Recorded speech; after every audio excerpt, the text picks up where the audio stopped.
Good morning बच्चों। आज का टॉपिक आपका वही है पॉइंट इसका पद्मासन। पद्मासन दो शब्दों पद्म और आसन का मिश्रण है। पद्म का अर्थ होता है कमल। इस आसन में बैठने की स्थिति कमल जैसी प्रतीत होती है। यह ध्यान लगाने का एक आसन है। पद्मासन सभी को पता है। अभी इसकी क्या विधि होनी चाहिए। प्रारंभिक स्थिति फर्श पर बैठे हैं। दाईं टांग को धीरे धीरे से मोड़े और दाएं पैर श्रेणी हड्डी के पास बाईं जांघ पर रखें। दाईं एड़ी पेट के निचले हिस्से पर दबाव बनाती हुई होनी चाहिए।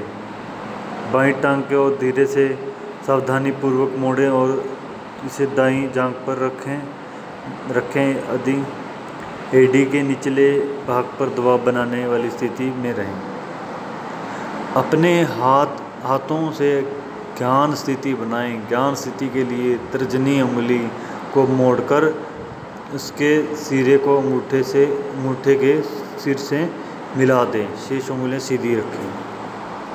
हाथों को ज्ञान स्थिति में घुटनों पर रखें। शरीर को सीधा रखें। यह स्थिति बनाकर रखें।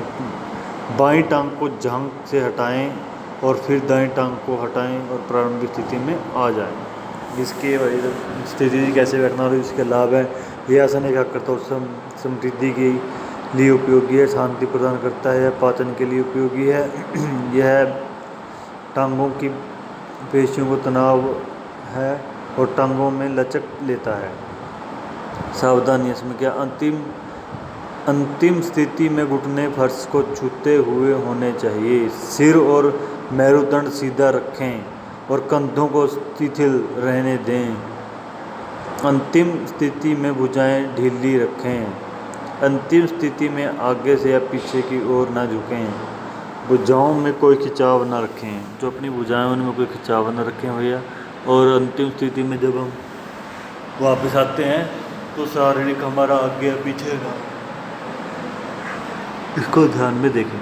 अब सीमाएं क्या इसकी बाउंड्रीज क्या सीमाएं इसकी। घुटनों के दर्द चोट या साइएटिका से पीड़ित व्यक्तियों को यह आसन नहीं करना। जिसके घुटनों में प्रॉब्लम है, चोट लगी हुई है, वो व्यक्ति इस आसन को ना करें। 4S का शस्कासन। शस्कासन दो शब्दों से मिलकर बना है। शस्क और आसन। संस्कृत में शस्क का अर्थ है खरगोश। इस आसन की अंतिम स्थिति में शरीर एक खरगोश की आकृति का प्रतीत होता है। यह आसन अतःस्रावी प्रणाली विशेष रूप से शरीर के उदरीय और श्रोणीय क्षेत्रों में स्थित अधिवृक्क ग्रंथियों और अग्न्याशय की कार्य प्रणाली को नियंत्रण करता है। इसकी विधि क्या है भाई। वज्रासन में बैठे। पहले तो वज्रासन में बैठ जाते हैं। बाहों को सिर के ऊपर उठाएं। बाहें अपने सीधे ऊपर उठाएं। श्वास छोड़ते हुए बाहों को सीधा रखते हुए कमर से आगे की तरफ झुकें। कमर है हमारे से आगे झुकना भैया। ठीक है। भुजाओं और ठोड़ी को जमीन पर रखें। जो भुजाएं हमारी और ठोड़ी है जो उसको जमीन पर रखें। आंखें बंद करें। इस अवस्था को 5 से 10 सेकंड तक या जितनी देर तक आप सहज महसूस करें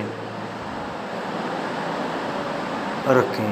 इस अवस्था में से वापस आने के लिए अपनी बाहों और ठोड़ी को ऊपर उठाएं और धीरे धीरे वज्रासन में आएं। लाभ यह जिगर को आराम पहुंचाता है। यह तनाव कम करने में सहायता करता है। यह जिगर किडनी और अन्य आंतरिक अंगों को सुधारता है।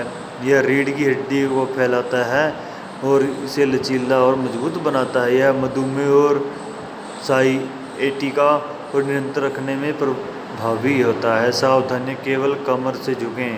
अंतिम स्थिति अवस्था में मस्तक को बाहों के बीच में जमीन पर रखना चाहिए। नीचे झुकते समय बाहों को न मोड़ें। जो लोग पीठ के दर्द और सर्वाइकल स्पॉन्डिलिटिस से पीड़ित हैं उन्हें आसन का अभ्यास नहीं करना चाहिए। नौकासन। नौकासन में क्या है भाई। संस्कृत में नौका का अर्थ है नाव। इस आसन की अंतिम स्थिति एक नाव से मिलती है, इसलिए इसे नौकासन नाम दिया गया है। यह आसन पेट के बल या पीठ के बल दोनों स्थितियों में किया जा सकता है। प्रक्रिया: पीठ के बल लेटने की मुद्रा। प्रारंभिक स्थिति: पीठ के बल लेट जाएं, एड़ी और पैरों को साथ रखें, भुजाएं शरीर के किनारे पर और हथेलियां जमीन पर आराम करती हुई होनी चाहिए। पैरों को धीरे धीरे ऊपर उठाते हुए शवासन ले। इसके साथ ही सिर तथा धड़ को 45 डिग्री तक ऊपर उठाएं। बाहों को खींचें और ऊपर उठाएं और 5 से 10 सेकंड के लिए यही स्थिति बनाए रखें। सांस छोड़ते हुए धीरे धीरे सिर और धड़ को नीचे लाएं। धीरे धीरे टांगों तथा बाहों फर्श पर आए तथा आराम करें। लाभ: यह पाचन तंत्र को उत्तेजित करता है। यह गैस्ट्रिक समस्याओं में राहत देता है। यह सुस्ती को दूर करता है, जिसके परिणाम स्वरूप एकाग्रता में सुधार होता है। यह तंत्रिका तनाव को दूर करता है और आराम लाता है। यह कमर और पेट के आसपास की चर्बी को कम करता है। सावधानियाँ: धड़ को केवल नाभिक स्तर तक उठाया जाना चाहिए। हाथों को कोहनी पर झुकने के बिना सीधा खिंचाव देना चाहिए। धड़ या पैरों को अनियंत्रित तरीके से ना उठाएं। हिर्निया से पीड़ित लोगों को इस आसन का अभ्यास नहीं करना चाहिए। वृक्षासन ये हम कल पढ़ेंगे भाई। आज का टॉपिक आपका यहीं समाप्त होता है। तो धन्यवाद।